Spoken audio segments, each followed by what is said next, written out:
Olá, me chamo Leonardo Costa Norá, sou advogado, mestrando em Direito pela Universidade Federal do Pará. Vou apresentar o resumo intitulado Sucessão de Responsabilidade Tributária do Sócio Financiador, Deep Financing na Lei de Recuperações e Falências, elaborado por mim sob orientação da professora Luma Cavaleiro de Macedo Scaff. Esse resumo decorre de uma série de pesquisas que vêm sendo desenvolvidas no bojo do grupo de pesquisa Financiando Direitos, liderado pela professora Luma Scaff. Bom, nosso problema de pesquisas é responder a seguinte pergunta: qual a regra de responsabilidade tributária aplicável ao sócio que financia o devedor em recuperação judicial?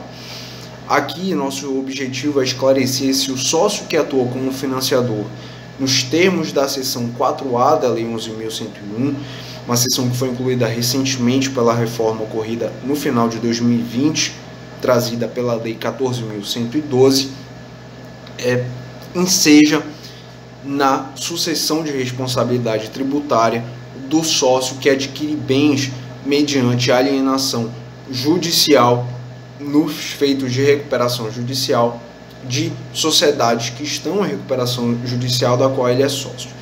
Bom, no bojo dessa complicação de recuperação judicial, a gente buscou responder essa pergunta adotando um método de abordagem dedutivo com técnicas de pesquisa, de estudo bibliográfico e de análise de legislação.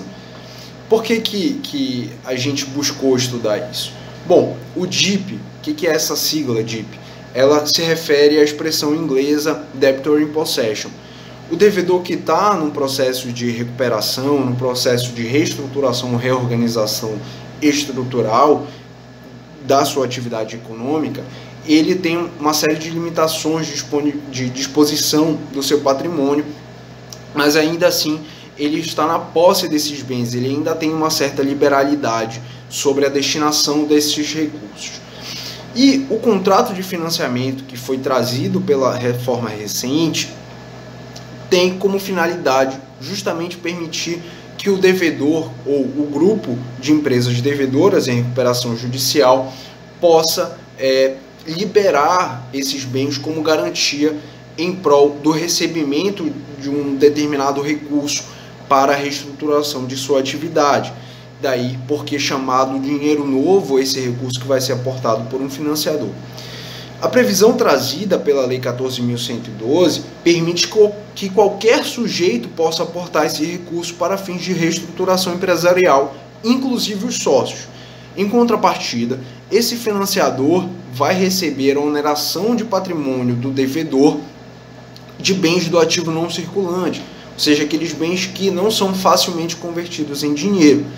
Esse financiador também vai ter como benefício e como garantia que, no caso de decretação de falência dessa empresa, desse grupo de empresas que está em recuperação judicial, vai receber o seu crédito em preferência no concurso de credores.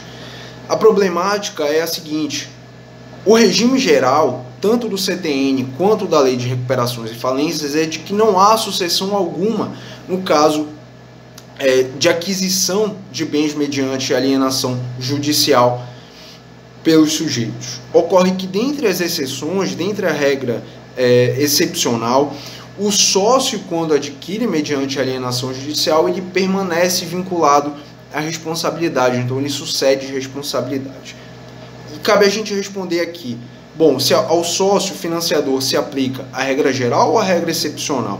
A nossa resposta é de que se aplica a regra geral, portanto, o sócio não sucede de responsabilidade. Qual é o motivo disso?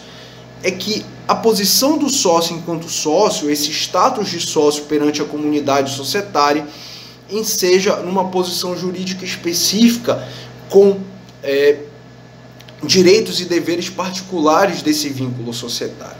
Já quando ele é financiador, ele está na posição de um credor, como qualquer outro credor, assim como ocorre nos casos em que o sócio é credor de dividendos que foram deliberados. Então nós respondemos que ao sócio é aplicável a regra geral de responsabilidade, portanto ele não sucede a título de responsabilidade tributária no caso de financiador.